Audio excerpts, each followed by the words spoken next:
with you, Jamie, and if he took your proposal for real, Casey. So guess what? I'm glad you changed your name back to Casey Danzig. You're not worthy of that holiday name. Not at all. I don't want it. Anything else? Anything else? Yeah, I guess you guys do want to say something else, but guess what? This is my time right now, and this is David's time. David, you and I see a concerned look on your face, brother. Yeah. Hey. I'm good. Hey. I'm good. Hey. I'm good. You know. Hey. I'm good. Listen. I'm focused. Okay. I'm focused. Okay. I can taste it, Avi. It's right there, man. Look at the comments. Guys, I want to say this to the jury. You guys are the engine that makes this thing go. We started out with the proverbial zero, the donut, and right now we've got 2.4 million people since July that have watched us, David Holiday, me and you, since the beginning. Not that Howard Collado. We don't care about him. You, every single person that makes these shows what they are. We applaud you. I'll give you a quick plug. You know that we're on 7 days a week, starting with a Monday with a preview and review show with David Holiday, 5 p.m. Eastern Time on Tuesday. It is a double dip, part 1 of the double dip. We have Breaking the Ice Glacier with Avi Klein, Eastern Time, part 2 of the double dip. Face Value, build up on Avi Klein, 5:30. Wednesday, Maintaining the Truth, Paul Roman, Avi Klein, 7 p.m. Eastern Time on Thursday. WW Hall of Fame in Morocco, and Avi Klein from Making Waves. Noon Hawaii time, 5 p.m. Eastern Time, even though down Morocco. Finds Mickey Innocent. Get out of here. Friday, Podcast on Purpose, Road to Recovery, Duke the Numbers to Right, Gross and Avi Klein, 6 p.m. Eastern Time, 5 p.m. Central on Saturdays. You can tell right now. Yeah, as you can see before you. Do you need a new prescription? No, you don't. You're looking at the king, David Holiday. You're looking at his squire, Avi Klein, and you're looking at those other losers and bums, Howard Collado, Mickey Doyle. They're out of here like excess baggage on Sunday. Hard-hitting podcast with the Patriot Dale Looks, David Holiday, and I'm there as well every Sunday night. And guys and gals, right now, oh, look who decides to interrupt me in the back. Oh, this is a reunion for Avi Klein as well. David Holiday just met a guy, Jamie, who I used to care about. This guy over here is also someone that's part of my past. I haven't seen you in a while. He's a friend of mine. He goes back to college. This is a guy that I haven't seen in a few months. I remember you in the early days of our podcast. I brought you in. I threw you a couple of bones. But come on down. You want to join? Carmine, come on down, Carmine. What's going on, Carmine? Hey, what's going on, brother? Hey, Carmine, what's happening, man? Alum. Old alum. Good to meet you, my man. I remember you earlier. Thank you for joining the show. Been a while, man. Avi, how you doing, man? I'm doing great. And Carmine, I got to tell you, I know you're taking some of my tips. I see you looking look at you, looking fine. Not quite as fine as Avi Klein, but you're looking all right. I'm on the green room, brother. I'm going to show up. I'm going to get spiffy, you know. I'm not going to come here in some flannel. No, man, you stepped your game up. No, hold a second. You stepped your game up, but you're married, right? You're a married guy. I'm a married man, baby. I don't know any happily married guy that dresses like that. I'll tell you that right off the bat. I'm just saying. Hey, you gonna get me? I'm just saying. Don't get me in trouble over here. The wife's in the other room, Avi. Listen, man. David, this guy, I got to tell you, this guy Carmine over here, man, a ladies' man galore, but he's married now. He's a father. Congratulations, you're a father right now, Carmine. We love that. Thank you. Carmine, what brings you over here, Car? What brings you over here, brother? As much as I would love to sit here and have a little chummy reunion with you guys, I kind of want to speak to my old buddy, Mickey. If you wouldn't mind, if for just a couple of minutes, I just want to shoot the crap with Mickey. I haven't seen him since I was on a Making the Waves a few months back. Okay, one second. I even had the baby. 1 second, just, Dave. I wanted to see what's going on with Dave. Mickey, man. He seems a little stressed. 1 second, Carmine. 1 second. Moral support. Should we let him talk to Mickey? I mean, what harm can it do? I mean, can't do any harm. You want to talk to Mickey? Guys, I can hear you. All right, come on down. I can hear you guys. Come on down. Hey, Mickey! Hey, brother. Come on, dude, you're styling. You're styling and profiling, man. You're looking good, and the baby, congratulations. And thank you, man. I haven't slept in 3 months, but I'm trying. Are you guys still around Yonkers? Where are you right now? Queens, Whitestone, Queens. Queens, okay. I'm not far from Yonkers. Yonkers is right over the bridge. Yeah. But I'm not far at all. My wife actually works in Yonkers. Are you talking about the Brooklyn Bridge, right? No, the Whitestone Bridge. Okay. I was thinking of the Brooklyn Bridge. They got the old. Oh God! Can you guys get on with it, please? You see this guy rushing us, man? I haven't seen you in a long time, man. I don't know. Mickey, I gotta say, man, you look good, brother. Well, for especially considering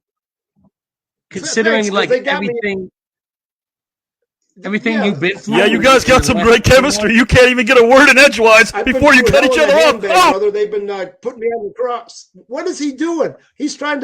We're trying to converse in a nice, What I was saying is you guys can't even get a word in edgewise before you cut each other off. Oh, so get to the point, because you're on my time right now, and you're also on... It's just a total jack. He's a jack off, Carm. He's just a total jack off, and he does that stuff. Nah, that's my brother. That's my brother. I'm not gonna go there, but I will say this, man. Like,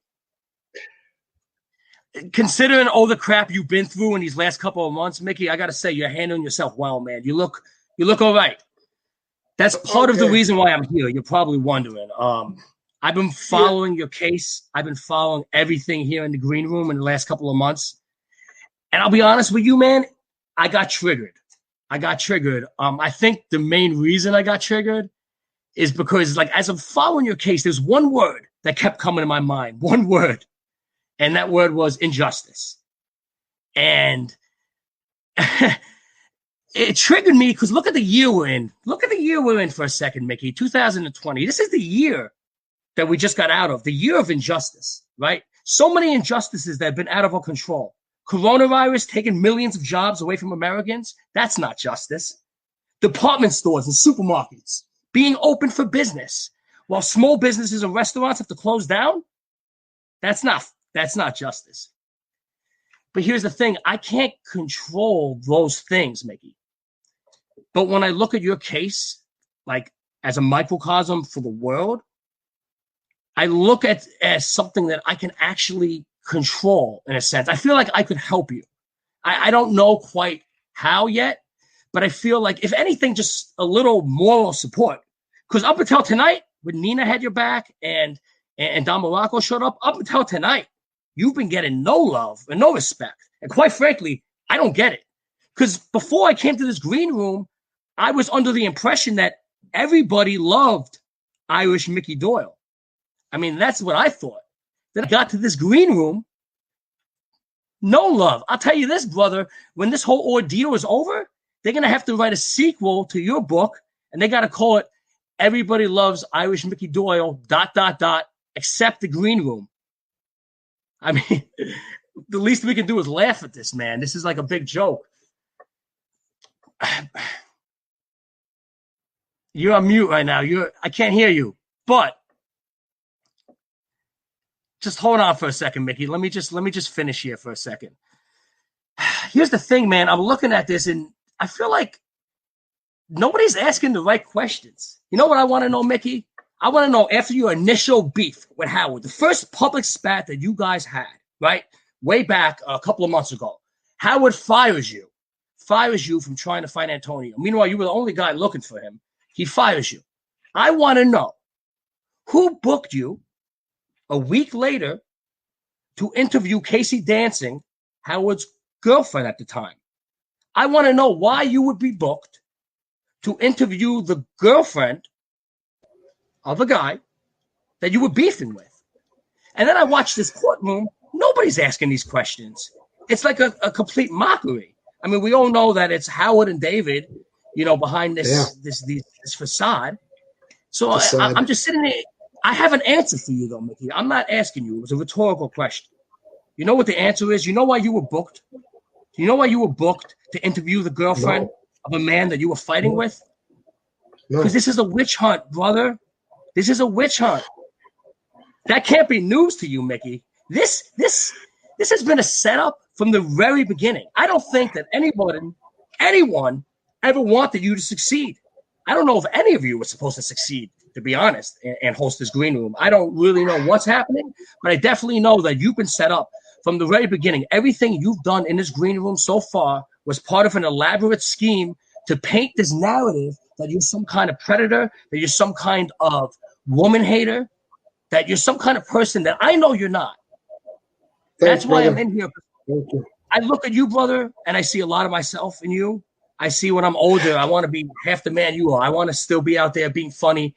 I see the way you could take a tough guy like Don Morocco, and when he's around you, he's laughing, he's smiling, and I get that. I mean, that's like the relationship I have with Avi. Very tough guy, but when I'm around, I got the guy in stitches. And I see the way they're painting this, and I feel like Howard has been a big part of that. And of course, Howard knew, right, that this is Me Too. This is the Me Too era. So he knew that if he painted you in this image, he could fly that rumor all the way across town. He knew it. He knew it. And that's exactly what he's done thus far. That's exactly what he's done. And again, I don't know exactly what Avi's doing right now, and I don't know exactly. I'm addressing our viewers. Look at that comment over there. Either. Yeah, you're trying to squint. Look, I don't need to squint. I see my viewers. I see you guys. Yo, the guy, John, that's great. But who's looking for comic relief when they're threatening Mickey's career and livelihood? We're talking about a courtroom for this guy's reputation, and they're treating it like it's a complete mockery. I'm all about comic relief. I love to laugh. I've done some stand-up. Like, I'm not against the comic relief, but there's a time and place. And when Mickey's being called out in a courtroom for very serious things, I mean, look at some of the finest actors, Kevin Spacey, Bill Cosby, Weinstein. People are losing their careers. You cannot throw these accusations at Mickey and then have some mock courtroom where you guys are dressing up like 1800s and Howard sounded like Kermit the Frog. You can't do that when you're dealing with a man's life. And I think what's really peeving me off, Mickey, you're at the point in your career where you're supposed to be in your salad years, brother. You should be looking at retirement. You should be getting showered with lifetime achievement awards for everything you've done to this point in your life. Like that's the kind of life you should be living now, Mickey. You should not be living a life where you're struggling and fighting for your spot in the green room. You're fighting for your reputation. I look at it, and it's a disgrace. David Holiday, I'm glad he's sleeping through this because this is some stuff that he might not want to hear. And quite frankly, I don't need anyone else to hear this, Mickey. I came on here for you, brother. And that's from the bottom of my heart. I know I don't know you that well. I'm only... I appreciate it. I appreciate it, brother. I appreciate this, Carmine, and from the heart, man. I feel it. You get me real emotional, and I feel it. And just your support. Well, I got to tell you this. This was a very good night for you. This was one of the best nights you've had in months. Because look at it. Some of these cases that they had going up against you before, after you were out of nowhere, out of the woodworks, all these daughters showed up. But Miranda, we now know Miranda's not your daughter. That's good news. Nina's on your side. That's good news. The only loose end that I'd be worried about, it's Maury. And I feel like the problem with the Maury situation is people are trying Maury, the guy on Channel 11? Maury? Which Maury? Not Maury Povich, Avi. Maury, M-A-R-I. I'm not sure if I'm pronouncing that right. But I feel like you guys are coming at it from the wrong angle. You're trying to say that Maury's lying. I don't think Maury's lying about anything. I also don't think you're guilty for anything. There's not one thing Maury is saying that you did, Mickey. Not one thing she's saying you did that's illegal. Not one thing she's saying you did is an arrestable charge. You can't arrest a man for being attracted to a girl. You can't arrest a man for sending his videos of his classic salad days wrestling. You can't arrest a man for offering to buy you furs. Back in my day, Mickey, that was called chivalry. Mickey, you're being chivalrous. If anything else, I agree with William. I mean, that's kind of why I'm here today. Like, you needed to hear this. Somebody needed to you the truth, because I just feel like you've been getting it from all corners, and one day, hopefully, we can laugh about this and look back on it. But right now, no one's asking the right questions or any of that, and that's why I came on here. But as much as I love to stick on here with you, would you mind if I got Howard in here for a little bit? Maybe just chat a little bit with Howard? Oh, there he goes. Carmine, good to see you, Howard, brother. too long, brother. It has been, man. I think we were. How you doing? I'm great. I mean, that whole, the trial was insane. I think Mickey got pretty much what he deserved, and he's going to be even in deep doo-doo because his actual daughter, is now going to take the stand, and that's, he's going to be. But you know what? It's just great to see you, Carmine. But I've been doing good. I mean, man, it's been up I know and we were down. supposed to work on some stuff. I just been, it's been crazy, man, with the baby. Congratulations on the baby, man. Yeah, I've been going kind of up and down with some things, and as you can see, I'm kind of still healing on some attack that the little coward, David Holiday. I saw that, man. Yeah, and Mr. Klein okayed it as well.